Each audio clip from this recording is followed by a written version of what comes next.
chapter 23. Then the whole assembly rose and led him off to Pilate. And they began to accuse him, saying, "We have found this man subverting our nation. He opposes payment of taxes to Caesar and claims to be Messiah, a king." So Pilate asked Jesus, "Are you the king of the Jews?" "You have said so," Jesus replied. Then Pilate announced to the chief priests and the crowd, "I find no basis for a charge against this man."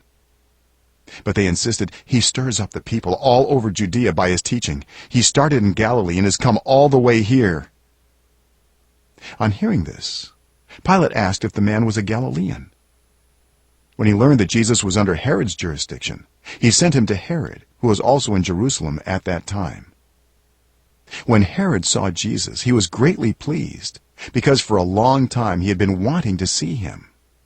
From what he had heard about him, he hoped to see him perform a sign of some sort.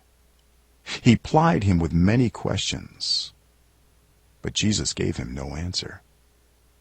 The chief priests and the teachers of the law were standing there, vehemently accusing him. Then Herod and his soldiers ridiculed and mocked him.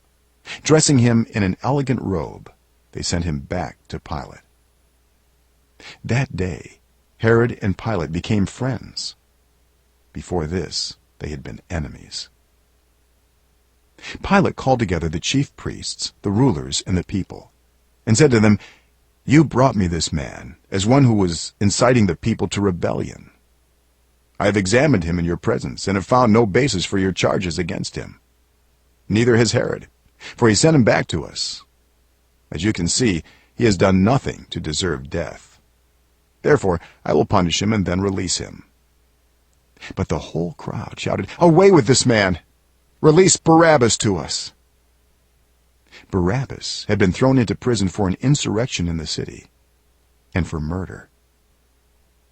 Wanting to release Jesus, Pilate appealed to them again, but they kept shouting, "Crucify him! Crucify him!" For the third time he spoke to them. "Why? What crime has this man committed? I have found in him no grounds for the death penalty. Therefore I will have him punished and then release him." But with loud shouts they insistently demanded that he be crucified, and their shouts prevailed. So Pilate decided to grant their demand. He released the man who had been thrown into prison for insurrection and murder, the one they asked for, and surrendered Jesus to their will.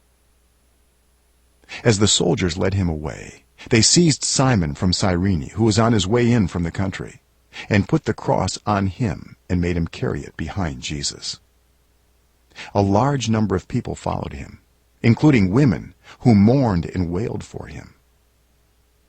Jesus turned and said to them, "Daughters of Jerusalem, do not weep for me. Weep for yourselves and for your children. For the time will come when you will say, 'Blessed are the childless women, the wombs that never bore, and the breasts that never nursed.' Then they will say to the mountains, 'Fall on us,' and to the hills, 'Cover us.' For if people do these things when the tree is green, what will happen when it is dry?" 2 other men, both criminals, were also led out with him to be executed.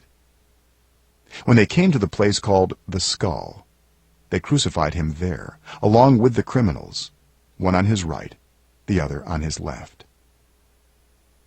Jesus said, "Father, forgive them, for they do not know what they are doing." And they divided up his clothes by casting lots. The people stood watching, and the rulers even sneered at him. They said, "He saved others. Let him save himself if he is God's Messiah, the chosen one." The soldiers also came up and mocked him. They offered him wine vinegar and said, "If you are the king of the Jews, save yourself." There was a written notice above him, which read, "This is the King of the Jews." One of the criminals who hung there hurled insults at him. "Aren't you the Messiah? Save yourself and us." But the other criminal rebuked him. "Don't you fear God?" he said, "since you are under the same sentence? We are punished justly, for we are getting what our deeds deserve. But this man has done nothing wrong." Then he said, "Jesus, remember me when you come into your kingdom." Jesus answered him, "Truly I tell you, today you will be with me in paradise." It was now about noon, and darkness came over the whole land until 3 p.m, for the sun stopped shining, and the curtain of the temple was torn in two. Jesus called out with a loud voice, "Father, into your hands I commit my spirit." When he had said this, he breathed his last. The centurion, seeing what had happened, praised God and said, "Surely this was a righteous man." When all the people who had gathered to witness this sight saw what took place, they beat their breasts and went away. But all those who knew him, including the women who had followed him from Galilee, stood at a distance, watching these things. Now there was a man named Joseph, a member of the council, a good and upright man, who had not consented to their decision and action.